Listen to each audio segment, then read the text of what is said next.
Capítulo 29. Una experiencia común. Finalmente, llegó el día en que había escrito todo lo que podía, cada último recuerdo del reino de los lombrices de tierra que veo, la puerta de entrada y el núcleo. Entonces era hora de leer. Me sumergí en el océano de la literatura sobre SM, un océano en el que nunca había metido ni siquiera un dedo del pie antes.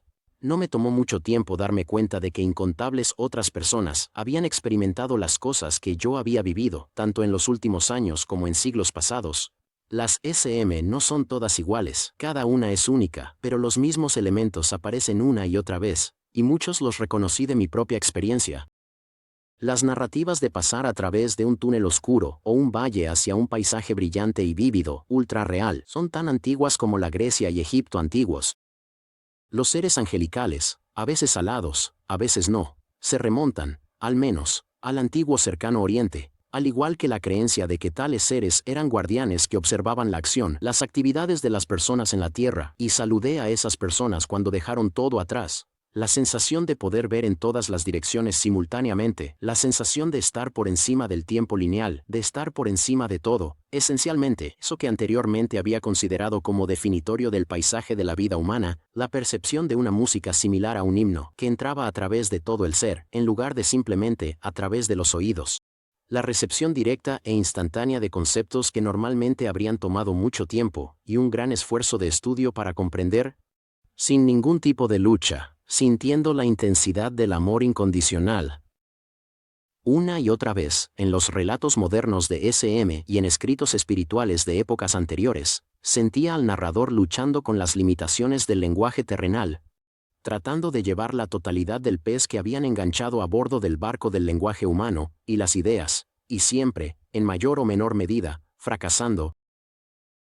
Y sin embargo, con cada intento que frustrantemente no alcanzaba su objetivo, cada persona esforzándose con el lenguaje y las ideas, para transmitir esta enormidad al lector, entendería el objetivo del narrador, y lo que esperaban transmitir en toda su majestuosa falta de límites, pero simplemente no podían. Sí. Y, sí.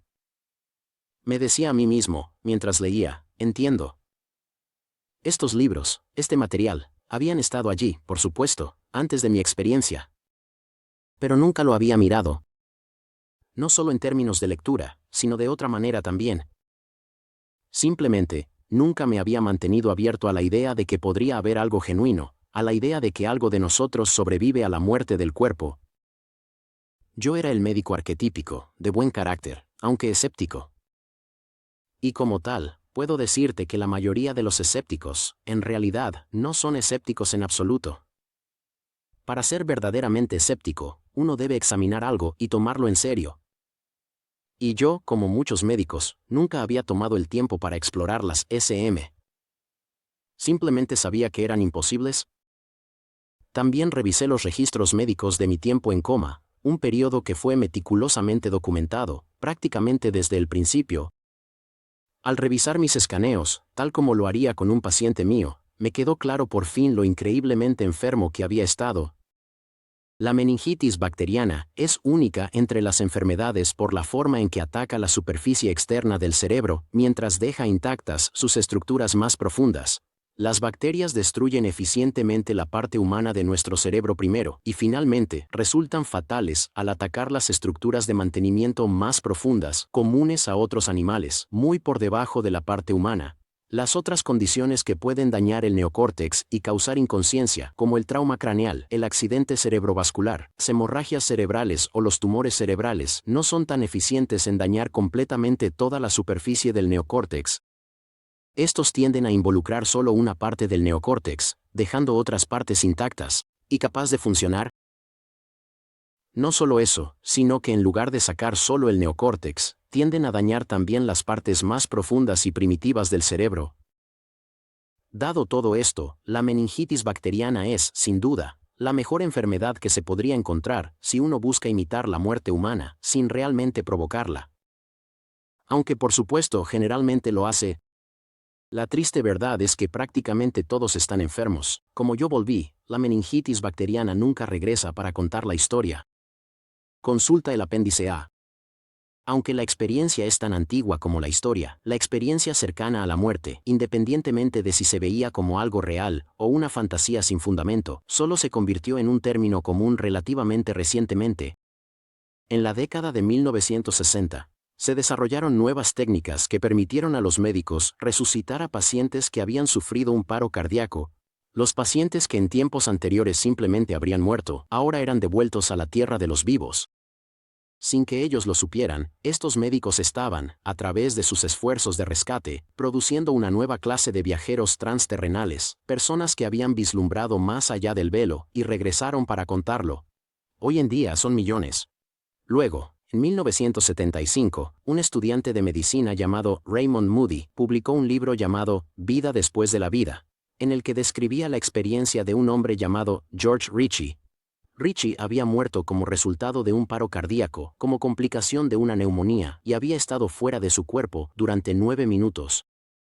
Viajó por un túnel, visitó regiones celestiales e infernales, conoció a un ser de luz que identificó como Jesús, y experimentó sentimientos de paz y bienestar que eran tan intensos. ¿Tuvo dificultades, poniéndolos en palabras? Nació la era de la experiencia cercana a la muerte moderna. No podría afirmar que desconocía por completo el libro de Moody, pero ciertamente nunca lo había leído. No necesitaba hacerlo, porque sabía, en primer lugar, que la idea de que el paro cardíaco representaba algún tipo de condición cercana a la muerte era una tontería. Gran parte de la literatura sobre experiencias cercanas a la muerte se refiere a pacientes cuyos corazones se detuvieron durante unos minutos, generalmente después de un accidente o en la mesa de operaciones.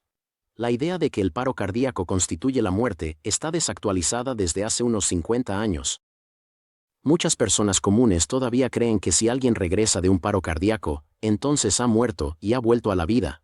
Pero la comunidad médica hace tiempo revisó sus definiciones de muerte para centrarse en el cerebro, no en el corazón. Desde entonces, se establecieron los criterios de muerte cerebral, que se basan en hallazgos cruciales del examen neurológico del paciente, en 1968. El paro cardíaco es relevante para la muerte solo en términos de su efecto en el cerebro. En cuestión de segundos tras un paro cardíaco, la cesación del flujo sanguíneo al cerebro conduce a una interrupción generalizada de la actividad neural cooperativa y a la pérdida de la conciencia. Durante medio siglo, los cirujanos han detenido rutinariamente el corazón durante minutos, a horas en cirugías cardíacas y, ocasionalmente, en neurocirugías, utilizando bombas de bypass cardiopulmonar y a veces, enfriando el cerebro para mejorar su viabilidad bajo tales tensiones. ¿No ocurre muerte cerebral? Incluso una persona cuyo corazón se detiene en la calle podría evitar daños cerebrales, siempre que alguien comience a realizar resucitación cardiopulmonar dentro de los 4 minutos, y el corazón pueda reiniciarse eventualmente. Mientras la sangre oxigenada fluya hacia el cerebro, y por lo tanto la persona, permanecerá viva, aunque de manera transitoria e inconsciente. Este conocimiento era todo lo que necesitaba para descartar el libro de Moody sin siquiera abrirlo. Pero ahora sí lo abrí, y leer las historias que Moody reportó, con la referencia de lo que yo mismo había vivido, me hizo cambiar completamente mi perspectiva. No tenía dudas de que al menos algunas de las personas en estas historias realmente habían dejado sus cuerpos físicos. Las similitudes con lo que yo mismo había experimentado, más allá del cuerpo, eran simplemente abrumadoras. Las partes más primitivas de mi cerebro, las partes encargadas del mantenimiento, funcionaron durante todo o la mayor parte de mi tiempo en coma. Pero cuando se trató de la parte de mi cerebro que cada científico del cerebro te dirá que es responsable de mi lado humano, bueno, esa parte había desaparecido. Podía verlo en las imágenes, en los números del laboratorio, en mis exámenes neurológicos, en todos los datos de mi semana en el hospital, que estaban muy bien registrados. Rápidamente comencé a darme cuenta de que la mía era una experiencia cercana a la muerte, técnicamente casi impecable, quizás uno de los casos más convincentes de este tipo en la historia moderna. Lo que realmente importaba en mi caso no era lo que me sucedió personalmente, sino la pura e indiscutible imposibilidad de argumentar, desde un punto de vista médico, que todo era fantasía. Describir qué es una experiencia cercana a la muerte, SM, es un desafío, en el mejor de los casos. Pero hacerlo frente a una profesión médica que se niega a creer que sea posible en absoluto, lo hace aún más difícil. Debido a mi carrera en neurociencia y a mi propia SM, ahora tenía la oportunidad única de hacerlo más digerible. Capítulo 30. Regresando de los muertos. Y la cercanía de la muerte, que iguala a todos, impresiona a todos con una última revelación, que solo un autor desde los muertos podría contar adecuadamente. Herman Melville, 1809-1891. En todas partes a las que iba en esas primeras semanas, la gente me miraba como si hubiera resucitado de la tumba. Me encontré con un médico que había estado presente en el hospital el día en que ingresé. No había estado directamente involucrado en mi atención, pero él había tenido una buena vista cuando me llevaron a la sala de emergencias esa primera mañana. ¿Cómo es posible que estés aquí? Él preguntó, sumiendo la pregunta básica de la comunidad médica sobre mí. ¿Eres el hermano gemelo de Eben, o qué? Sonreí, extendí la mano y le di un apretón de manos firme para hacerle saber que realmente era yo. Aunque, por supuesto, estaba bromeando sobre si tenía un hermano gemelo, este médico en realidad estaba haciendo un punto importante. A todos los efectos todavía era dos personas. Y si iba a hacer lo que le había dicho a Eben que quería hacer, usar mi experiencia para ayudar a otros, tendría que reconciliar mi SM con mi comprensión científica y unir a esas dos personas. Mi memoria regresó a una llamada telefónica que había recibido una mañana, varios años antes, de la madre de un paciente que había llamado, mientras examinaba un mapa digital de un tumor que iba a remover más tarde ese día. Llamaré a la mujer Susana. El difunto esposo de Susana, a quien llamaré George, había sido un paciente mío con un tumor cerebral. A pesar de todo lo que hicimos, él murió dentro de 1 año y medio después del diagnóstico. Ahora, la hija de Susana estaba enferma con varias metástasis cerebrales de cáncer de mama. Sus posibilidades de sobrevivir más de unos pocos meses eran remotas. No era un buen momento para recibir una llamada. Mi mente estaba completamente absorbida en la imagen digital frente a mí, y con el mapeo exacto de cuál iba a ser mi estrategia, para entrar y removerlo sin dañar el tejido cerebral que lo rodea. Pero me quedé en la línea con Susana, porque sabía que ella estaba tratando de pensar en algo, en cualquier cosa, para poder sobrellevarlo. Siempre había creído que cuando estás bajo el peso de una enfermedad potencialmente fatal, suavizar la verdad está bien. Impedir que un paciente terminal intente aferrarse a una pequeña fantasía para ayudarle a lidiar con la posibilidad de la muerte, es como retener medicamentos para el dolor. Era una carga extraordinariamente pesada de llevar y le debía a Susana cada segundo de atención. Ella preguntó. Doctor, dijo Susana, mi hija tuvo el sueño más increíble. Su padre vino a ella en él. Él le dijo que todo iba a estar bien, que no necesitaba preocuparse por morir. Era el tipo de cosas que había escuchado de pacientes innumerables veces, la mente haciendo lo que puede para calmarse en una situación insoportablemente dolorosa. Le dije que sonaba como un sueño maravilloso. Pero lo más increíble, doctor, es lo que él estaba usando. Una camisa amarilla, un fedora. Bueno, Susana, dije con buen humor, supongo que no hay códigos de vestimenta en el cielo. No, dijo Susana. Eso no es. Al principio de nuestra relación, cuando estábamos saliendo, le di a George una camisa amarilla. Le gustaba usarla con un fedora que yo también le di. Pero la camisa y el sombrero se perdieron cuando nuestro equipaje no llegó en nuestra luna de miel. Él ya sabía en ese momento cuánto lo amaba con esa camisa y ese sombrero, pero nunca los reemplazamos. Estoy seguro de que Cristina había escuchado muchas historias maravillosas sobre esa camisa y ese sombrero. Susana, le dije, sobre sus primeros tiempos juntos. No, se rió. Eso es lo que es tan maravilloso. Ese era nuestro pequeño secreto. Sabíamos lo ridículo que sonaría para alguien más. Nunca hablamos de esa camisa y ese fedora, después de que se perdieron. Cristina nunca escuchó ni una palabra de nosotros sobre ellos. Cristina tenía tanto miedo de morir, y ahora sabe que no tiene nada de qué temer, nada en absoluto. Lo que Susana me estaba diciendo, descubrí en mi lectura, era una variedad de confirmación de sueños. Eso sucede con bastante frecuencia.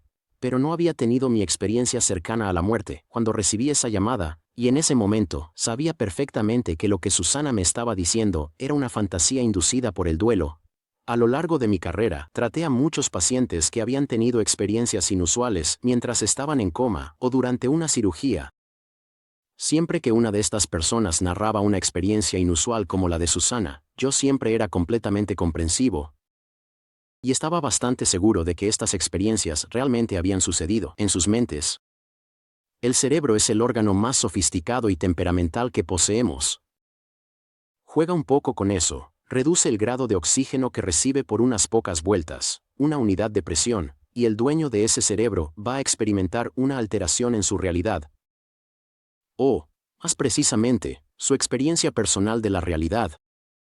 Agrega todo el trauma físico y todos los medicamentos que alguien con una enfermedad cerebral probablemente esté tomando, y tienes una garantía virtual de eso.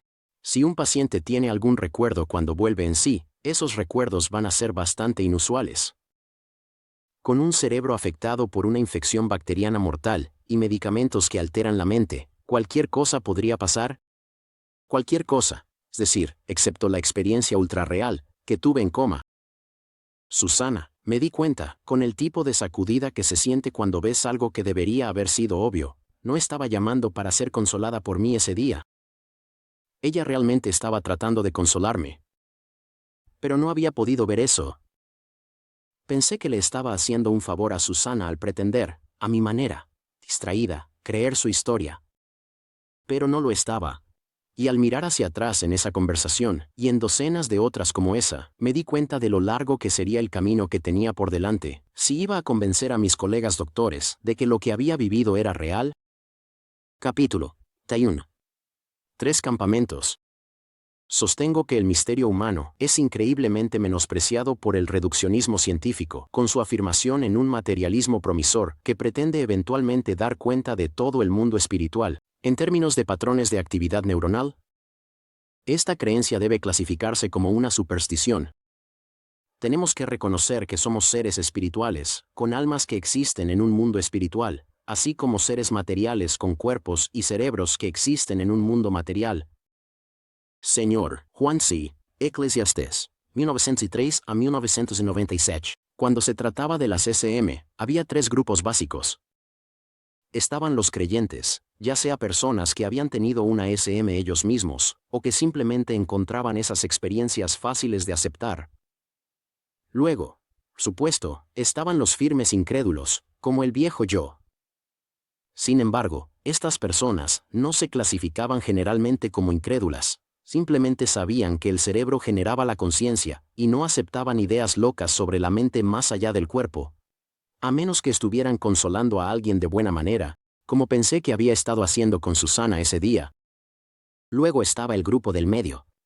Aquí dentro, había todo tipo de personas que habían oído hablar de las SM, ya sea leyendo sobre ellas, o porque son extraordinariamente comunes, al tener un amigo o familiar que había pasado por una. Estas personas en el medio eran las que realmente podrían beneficiarse de mi historia. Las noticias que traen las SM son transformadoras de la vida. Pero cuando una persona que está potencialmente abierta a escuchar sobre una SM le pregunta a un médico o a un científico, en nuestra sociedad, los guardianes oficiales sobre lo que es real y lo que no lo es, a menudo se les dice, de manera suave pero firme, que las SM son fantasías, productos de un cerebro luchando por aferrarse a la vida, y nada más. Como médico que había pasado por lo que yo viví, podía contar una historia diferente. Y cuanto más pensaba en ello, más sentía que tenía el deber de hacer precisamente eso. Uno por uno, repasé las sugerencias que sabía que mis colegas, y yo mismo en los viejos tiempos, habríamos ofrecido para explicar lo que me sucedió. Para más detalles, consulta mi resumen de hipótesis neurocientíficas, apéndice B. Fue mi experiencia un programa primitivo del tronco encefálico que evolucionó para aliviar el dolor y el sufrimiento terminal, posiblemente un vestigio de estrategias de simulación de muerte utilizadas por mamíferos inferiores. Lo descarté de inmediato.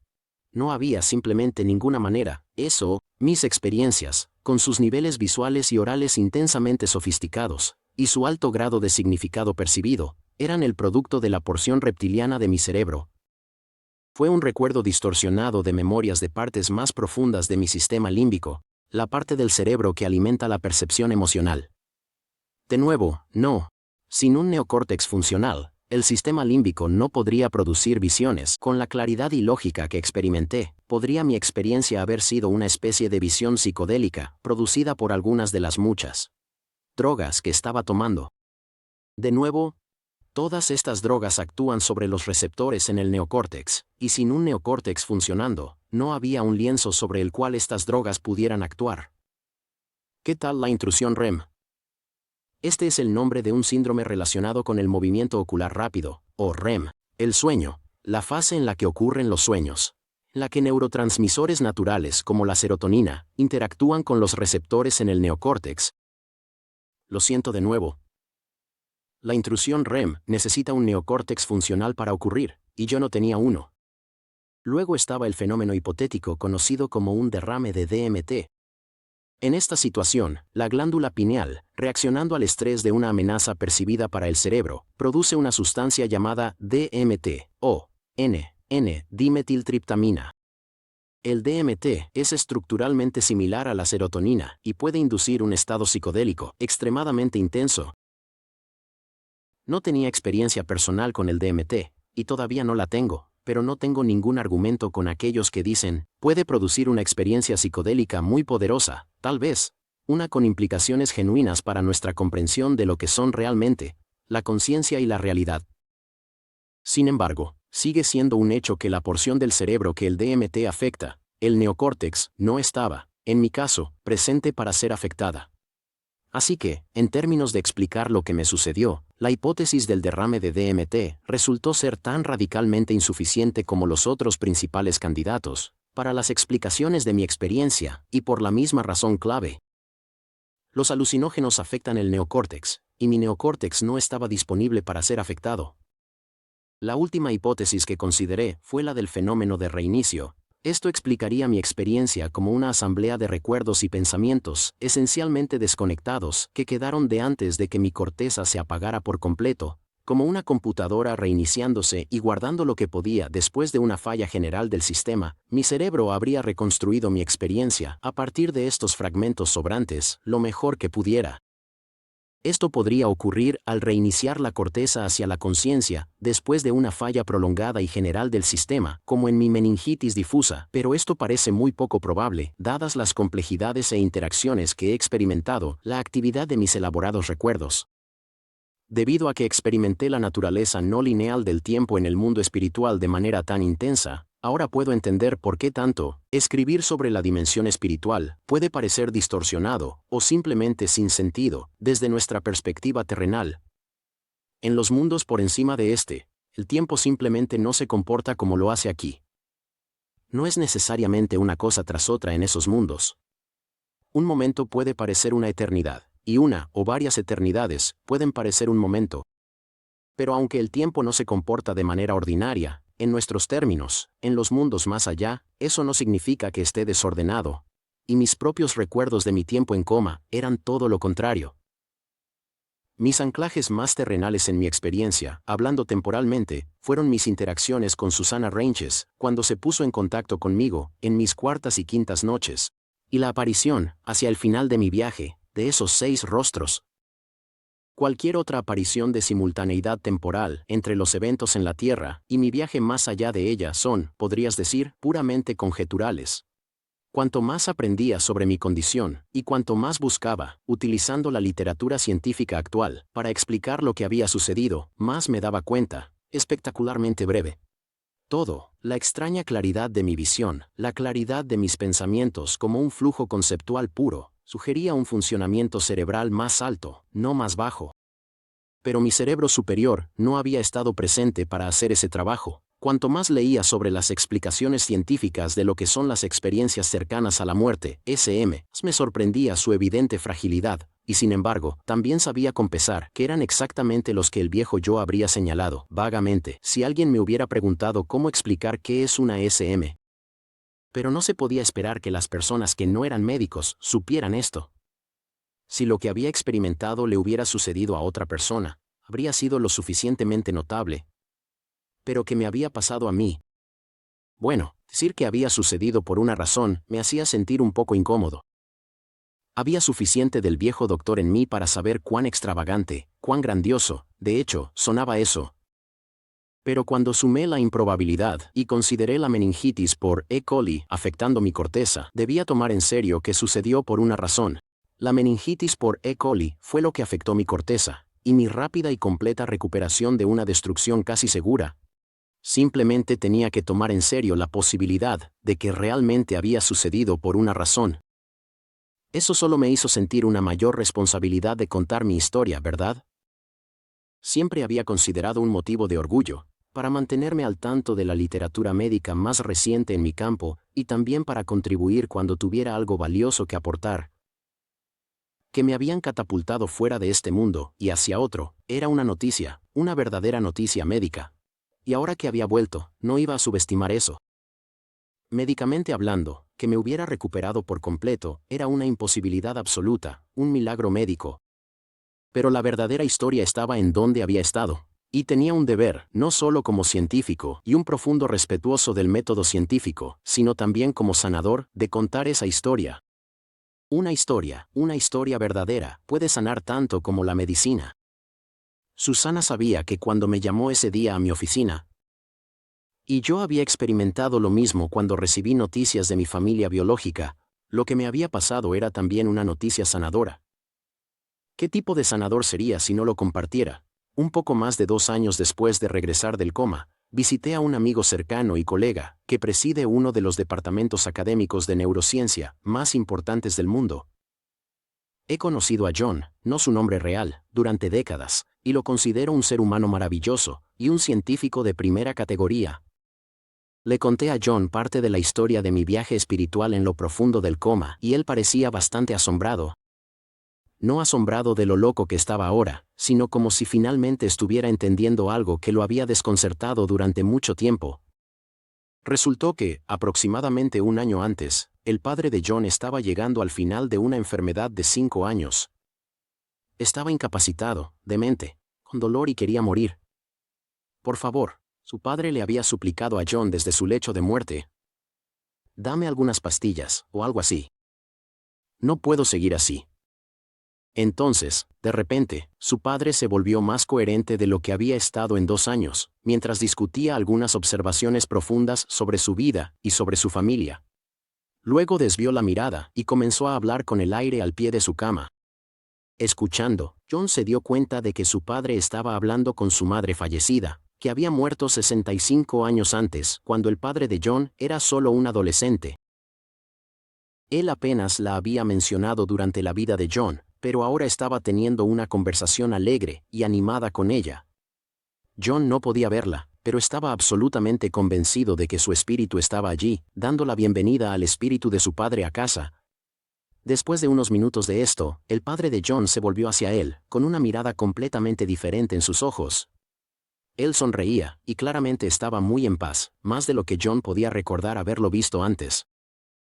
«Ve a dormir, papá», se encontró diciendo John. «Simplemente suéltalo. Está bien». Su padre hizo exactamente eso. Cerrando los ojos, se quedó dormido con una expresión de completa paz en su rostro.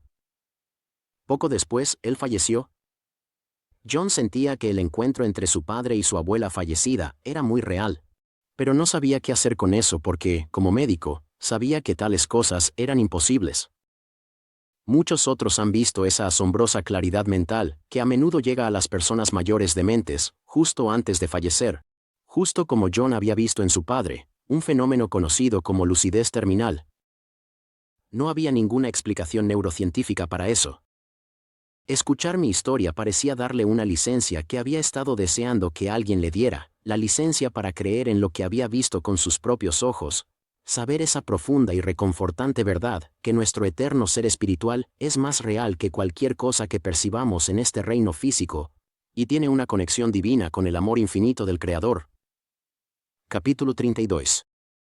Una visita a la iglesia. Solo hay 2 maneras de vivir tu vida. Una es como si nada fuera un milagro. La otra es como si todo lo fuera. Albert Einstein, 1879-1955. No volví a la iglesia hasta diciembre de 2008, cuando Holly me convenció de asistir a los servicios del segundo domingo de Adviento. Todavía estaba débil. Aún un poco desequilibrado, aún con bajo peso. Holly y yo nos sentamos en la primera fila. Michael Sullivan estaba presidiendo el servicio ese día, y se acercó, y me preguntó si quería encender la segunda vela de la corona de Adviento. No quería hacerlo, pero algo me decía que lo hiciera de todos modos. Me levanté, puse mi mano en el poste de bronce y caminé hacia el frente de la iglesia con una facilidad inesperada. Mi recuerdo de mi tiempo fuera del cuerpo seguía siendo desnudo y crudo, y en cada lugar al que me volví en este sitio que antes no me había conmovido mucho, vi arte y escuché música que lo trajo todo de vuelta. La nota de bajo pulsante de AM resonaba con la dura miseria del reino visto desde los ojos de un gusano de tierra. Las ventanas de vidrio de colores, con sus nubes y ángeles, evocaban la belleza celestial de la entrada. Una pintura de Jesús partiendo el pan con sus discípulos evocaba la comunión del núcleo. Me estremecí al recordar la dicha del amor infinito e incondicional que había conocido allí. Por fin, entendí de qué se trataba realmente la religión. O al menos se suponía que se trataba de eso. No solo creía en Dios. Conocía a Dios. Mientras cojeaba hacia el altar para recibir la comunión, las lágrimas corrían por mis mejillas.